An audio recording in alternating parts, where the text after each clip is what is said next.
Your pre-market summary for Monday, June 27th. Futures back in positive territory once again this morning, looking to extend a pretty impressive rally to end off last week. It was the very first positive week of the month of June as of Friday. So here we go, 0.45 for the S&P right now, back to the upside, 0.34 for the Dow, the NASDAQ about 0.5% to the upside as well. Crude oil 0.4 back in positive territory, basically at the top end of the range that we saw end out the week last week.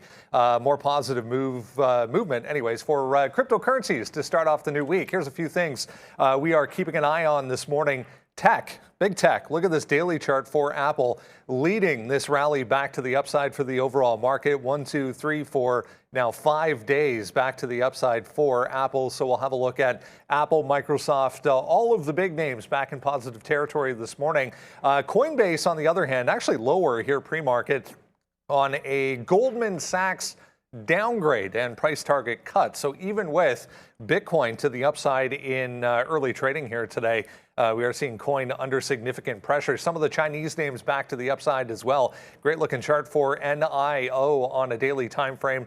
Right back to this high, going back to April, if you can believe that. Li Auto, Xpeng as well, all back in positive territory this morning, along with some of the e-commerce names, Alibaba, JD.com, PDD, all higher in pre-market trading. DWAC, Digital World Acquisition Corporation, more subpoenas coming through for further information on their proposed tie-up with Trump media. So DWAC to the downside about 6% right now. Grab the watch list, guys. Use the link in the QR code bottom end of the screen. We'll see you shortly on TraderTV.Live.